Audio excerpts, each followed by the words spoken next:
वर्मा जी classes में आप लोग का स्वागत है। आज के वीडियो में बोर्ड द्वारा जारी कक्षा 10 का 2024 और 25 का मॉडल पेपर लेकर आया है। जो छात्र 24 फरवरी को बोर्ड एग्जाम देने वाले हैं उनके लिए यह वीडियो मोस्ट इम्पोर्टेंट है। चलिए निर्णय करते हुए 2024 को बोर्ड एग्जाम देने वाले हैं उनके लिए यह वीडियो मोस्ट इम्पोर्टेंट है। चलिए हम देर न करते हुए वीडियो को स्टार्ट करते हैं। तो देखिए हम लोग का है, इस प्रश्न को हल करने के लिए सभी प्रश्न को 3 घंटे 15 मिनट आप लोग को समय मिलेगा। ठीक है, तो यहाँ पे देखिए कुछ निर्देश दिए गए हैं जिनको हम पढ़ लेते हैं। देखिए प्रारंभ के 15 मिनट परीक्षार्थियों को प्रश्न पढ़ने के लिए निर्धारित हैं। ठीक है, देखिए दूसरा है कि प्रश्न पत्र 2 खंड अ तथा खंड ब में विभाजित है। ठीक है, तो देखिए अगला है तीसरा, प्रश्न पत्र के खंड अ में बहुविकल्पीय प्रश्न है जिसमें सही विकल्प का चयन करके OMR शीट पर नीले अथवा काले वाल पॉइंट पेन की सहायता से विकल्प वाले गोले को पूर्ण रूप से क्या करना है, काला करना है। ठीक है, देखिए हम लोग का चौथा है, देख लीजिए खंड अ में बहुविकल्पीय प्रश्न हेतु प्रत्येक प्रश्न के लिए 1 अंक निर्धारित है। ये जितने भी बहुविकल्पीय है ना 20 नंबर के, उसके लिए आपको 1 अंक मिलेंगे। ठीक है, यदि आप लोग का सही रहता है। इस वीडियो को देखने के बाद आप लोग का एक भी प्रश्न गलत नहीं होगा। ठीक है, तो देखिए अगला है खंड OMR शीट में उत्तर अंकित किए जाने के पश्चात उसे काटे नहीं तथा इरेजर यानी जो रेजर होता है ना बट उससे मिटाना नहीं है। ठीक है, एवं व्हाइटनर की आदि का प्रयोग न करें। ठीक है, और देखिए अगला है कि प्रश्न पत्र के सम्मुख उनके निर्धारित अंक दिए गए हैं। ठीक है, तो चलिए अगला देख लेते हैं, हम बहुविकल्प पे देख लेते हैं 20 नंबर के। ठीक है, यहाँ पर देखिए थोड़ा छोटा छोटा दिया गया है, मैं इसको जूम कर देता हूँ। देखिए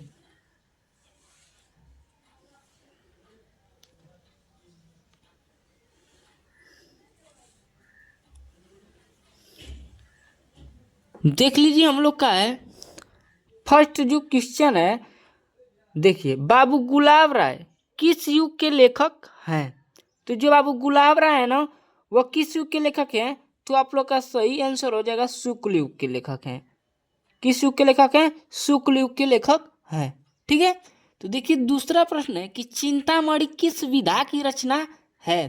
तो देखिए जो चिंतामणि है ना वह किस विधा की रचना है, तो हम लोग का करेक्ट आंसर हो जाएगा निबंध। क्या है, निबंध है। ठीक है, तो देख लीजिए अगला तीसरा, गबन किसकी रचना है। क्या गबन किसकी रचना है, तो किसकी रचना है, मुंशी प्रेमचंद जी की रचना है। ठीक है, किसकी रचना है, मुंशी प्रेमचंद जी की रचना है। तो चलिए अगला चौथे क्वेश्चन की तरफ चलते हैं।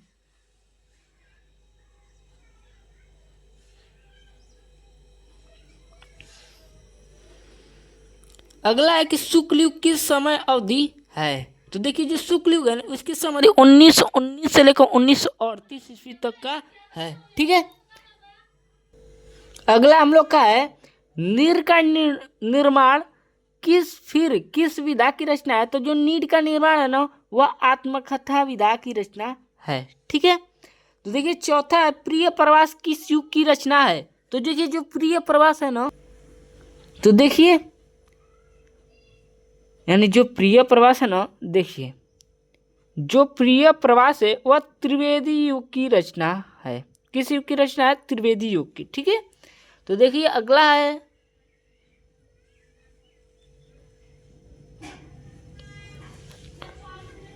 देखिए अगला है जो मधुशाला है ना, मधुशाला किसकी रचना है।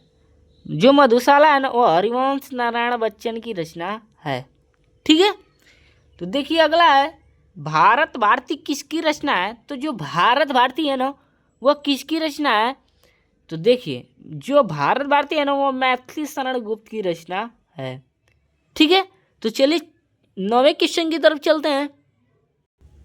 देखिए अगला है 9वां क्वेश्चन, आधुनिक काल कब से कब तक है, जो आधुनिक काल जो इस समय चल रहा है। तो देखिए सन 1843 से लेकर अब तक है। ठीक है, आप लोग का करेक्ट आंसर हो जाएगा सन 1843 से लेकर अब तक है। ठीक है, अगला है 10वां, मतीराम किस युग के ले कवि हैं। तो जो मतीराम है ना वो किस युग के कवि हैं, तो रीति काल के कवि हैं। ठीक है, देखिए अगला है हास्य रस का स्थायी भाव होता है।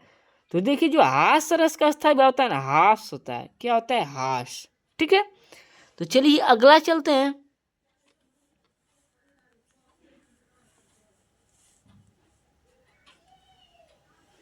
देखिए हम लोग का 12वां क्वेश्चन है, सोहत ओढ़े पीठ पट श्याम सलोने गात, मनोनील मणि शैल पर आतप परियो प्रकाश। ठीक है, उपयुक्त पंक्तियों में कौन सा अलंकार है, ये हम लोग को क्या करना है, बताना है। ठीक है, तो देखिए उपयुक्त पंक्ति में कौन सा अलंकार है, तो देखिए हम लोग का उत्प्रेक्षा अलंकार है। कौन सा अलंकार है, उत्प्रेक्षा अलंकार है, क्योंकि इसमें मनो आया है, क्या मनो आया है। ठीक है, तो देखिए अगला है रोला छंद में कुल कितनी चरण होते हैं। तो देखिए जो रोला छंद है ना उसमें कुल कितने चरण होते हैं, तो 4 चरण होते हैं। कितने चरण होते हैं, 4 चरण। तो देखिए अगला है,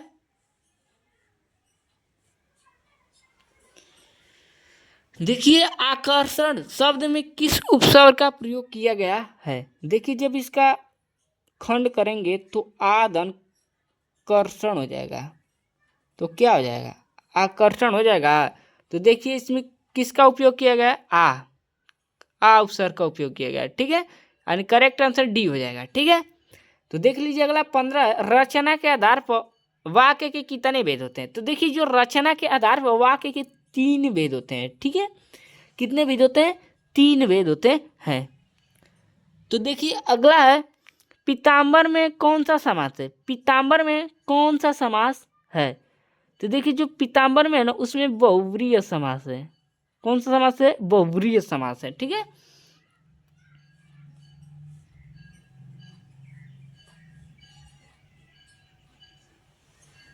अगला है आंसू का तत्सम रूप है। तो देखिए जो आंसू का तत्सम रूप है ना अश्रु है, क्या है, अश्रु। ठीक है, देखिए कृतवाच्य में किसकी प्रधानता होती है, कृतवाच्य में किसकी प्रधानता, कर्ता की प्रधानता होती है। तो देखिए यहाँ पर कर्ता की प्रधानता होती है। ठीक है, तो देखिए अगला है 19वां, ताव्य शब्द में वचन एवं विभक्ति है। देखिए जो ताव्य है ना उसमें विभक्ति कौन सी है, चतुर्थ विभक्ति बहुवचन है। ठीक है, तो देखिए ये लास्ट हम लोग का क्वेश्चन है, निम्नलिखित में से सर्वनाम है। तो देखिए निम्नलिखित सर्वनाम वह है, क्या है, वह। ठीक है, तो चलिए हम एक इसमें क्वेश्चन की तरफ चलते हैं। देखिए वर्णात्मक प्रश्न खंड ब है। देखिए निम्नलिखित गद्यांश व 3 प्रश्नों के उत्तर देना। देखिए आप लोग को यह उत्तर देना है, ये उपयुक्त जो गद्यांश है ना इसका संदर्भ लिखना है और इसकी व्याख्या करनी है। ठीक है, और इसके द्वारा जो प्रश्न पूछा है ना उसका उत्तर देना है। ठीक है, या ये आपको नहीं आ रहा तो ये वाला कर दीजिए। ठीक है, अथवा का अगर दिया है आप ये भी कर सकते हैं। ठीक है, तो चलिए 22वें क्वेश्चन की तरफ चलते हैं। देखिए अगला है दिए गए पद्यांश पर आधारित 3 प्रश्नों के उत्तर दीजिए। देखिए आप लोग का फर्स्ट है कि इसका जो संदर्भ है ना उसको लिखना है और जो इससे उत्तर पूछा गया रेखांकित इसकी व्याख्या करनी है। ठीक है, और इसका इसमें बताना है कि इसमें कौन सा अलंकार है। ठीक है, या अर्थवाक्य का यहाँ पर भी दिया है कि आप अगर आपको ये नहीं आ रहा है तो ये वाला कर सकते हैं। देखिए देखिए आप ये वाला भी कर सकते हैं अगर आपको ये नहीं आ रहा है तब। ठीक है, आप ये वाला भी कर सकते हैं। ठीक है, तो चलिए अगला क्वेश्चन की तरफ हम चलते हैं। देख लीजिए अगला है दिए गए संस्कृत गद्यांशों में से किसी एक का संदर्भ सहित हिंदी में अनुवाद कीजिए। ये देखिए संस्कृत में क्या है, वाराणसी चैप्टर से है। ठीक है, ये इसकी व्याख्या करना है, इसकी संदर्भ लिखना है। ठीक है, या ये आपको नहीं आता है तो ये कर लीजिए। ठीक है, तो देख लीजिए अगला है हम लोग का जो क्वेश्चन, देखिए अगला है, देखिए इसमें पद्यांश देखना है। देखिए चौथा जो है ना, चौथा इसमें दिए गए संस्कृत पद्यांश में से किसी एक का पद्यांश से दिया है, या ये आपको नहीं आ रहा तो ये भी कर सकते हैं। ठीक है, तो चलिए अगला 5वां चलते हैं। देखिए जो पांचवा है ना, दिखाता हूँ, देखिए।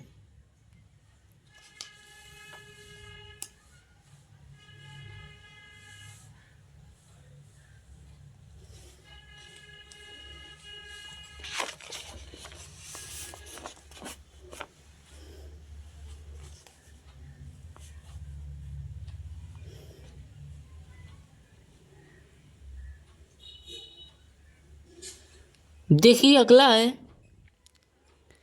अपने पठित खंड काव्य के आधार पर निम्नलिखित प्रश्नों के से किसी एक का उत्तर दीजिए। देखिए ये जिला वाइज होता है, आपके जो जिला में हो वो आप इसमें से लिख सकते हैं, ठीक है।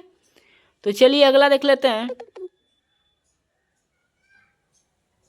देखिए अगला है, दिए गए लेखकों में से किसी एक का जीवन परिचय लिखते हैं, उनकी रचनाओं का उल्लेख कीजिए, ठीक है।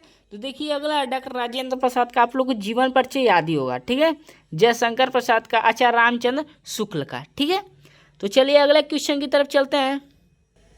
देखिए जो अगला है ना, दिए गए कवियों में से किसी एक का जीवन परिचय देते हुए उनकी प्रमुख रचनाओं का उल्लेख कीजिए। देखिए इसमें कवि दिया है, देखिए जिसमें गोस्वामी तुलसीदास है, सुमित्रानंद पंत है, महाकवि काली सूरदास है, ठीक है।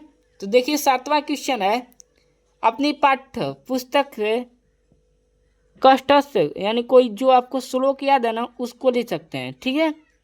तो देखिए अगला है आठवां, निम्नलिखित में से कि दो प्रश्नों का उत्तर संस्कृत में लिखिए। देखिए आप लोग को ये चार दिया है, आप लोग को जो आ रहा है उसमें से दो लिखिए, ठीक है। तो देखिए अगला है नौवां,